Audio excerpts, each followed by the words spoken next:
Okay, so welcome back to the course and the final lecture of this week. And this will be a bit shorter lecture because now we just basically state you this theorem called Ergodic theorem for random walks.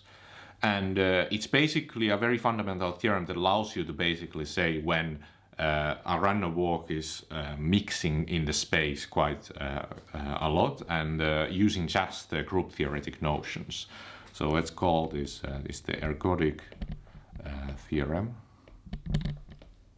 And the ergodic theorem, it's in the lecture notes. It's I think I used the theorem 3.31, and it says the following: that a probability distribution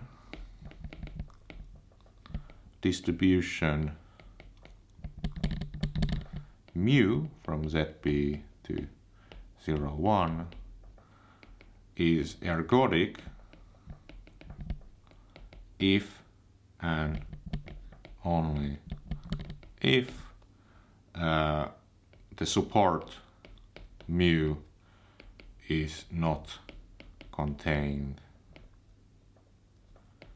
in a coset of a proper subgroup of ZB. So if you remember the ergodicity, the definition, so recall that the mu is ergodic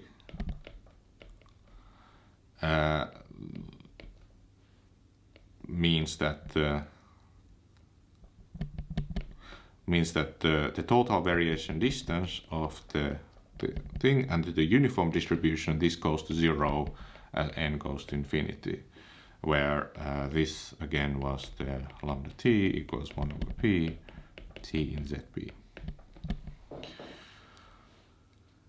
So that means basically that when the initial distribution that you started from can be just used to characterize whether you actually spread in the space. So let's say we start from this basic example that we have here, let's say in the Z4, and I could start with let's say this example.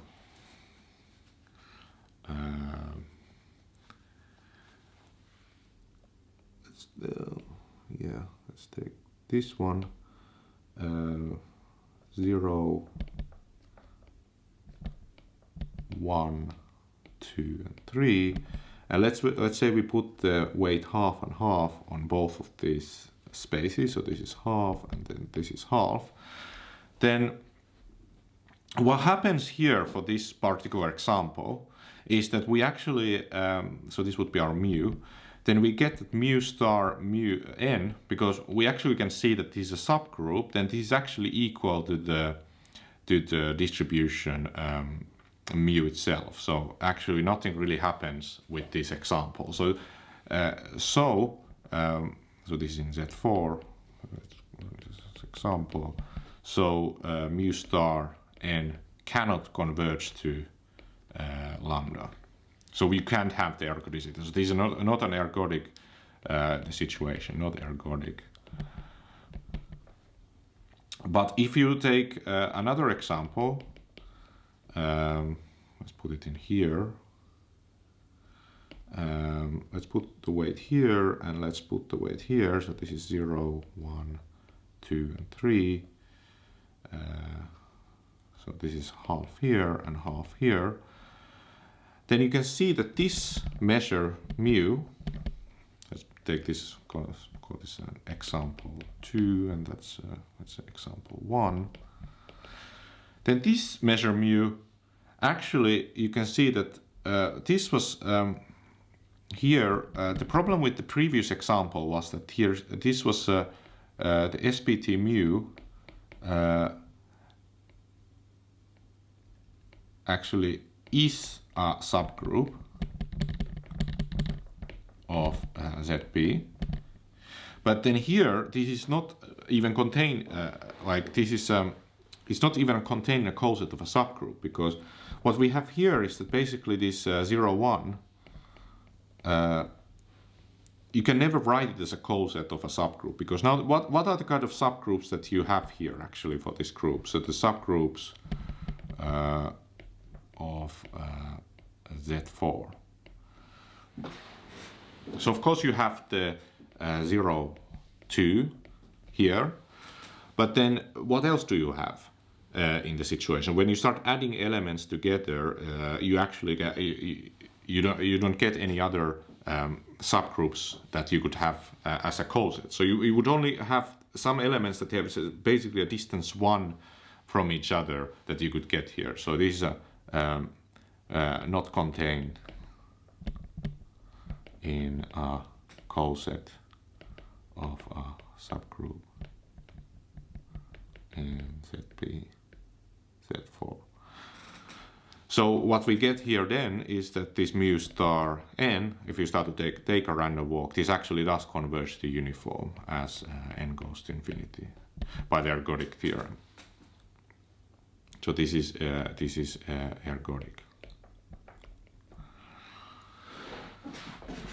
So that's the kind of power of this result that you can do, that you can basically just start from the initial distribution and just look some basic properties of it. Oh, it's a not contained in subgroup, is contained in subgroup, and then you can basically get the limit theorem that does actually converge to the uniform distribution in this situation.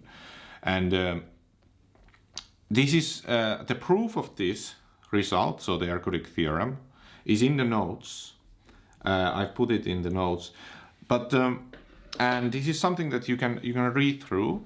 I put it as a possible reading example that you can go into. But I have to say that the proof is a bit technical. It uses, you can prove it already, but it is quite a challenge. So there are like steps in it's more like an analysis type of a proof that uses the group theory and some other properties of the random walks. And you will see in the next weeks, when we introduce this notion of harmonic analysis, that the harmonic analysis allows you to avoid all the technical steps that you have in this proof of this ergodic theorem. You don't need to go into the kind of big steps that you have to do here. You only need to have these tools from harmonic analysis, like Fourier transform, for example, which allows you to really simplify a lot of the steps into a very simple thing. And not just that, you will be able to get improvements for this ergodic theorem. You can kind of get like idea what's the rate at which this is like converging to the uniform distribution. We will talk about something called mixing, for example, in the coming lectures. And that notion of mixing is not really, it could be possible with this proof. I think you could modify the proof in this particular situation of ZP to get maybe a rate and like to get this kind of an idea. But it makes it very, very, very technical. I'm not saying that it's not a bad thing to do in that way. It might be actually more like heuristical. You can see what's actually happening. But the Fourier transform really simplifies a lot of these steps. So that's why I'm not proving this now on these notes. You can have a look at the proof. And in the next weeks, I will plan to go into this notion of harmonic analysis and Fourier analysis, and then prove this theorem.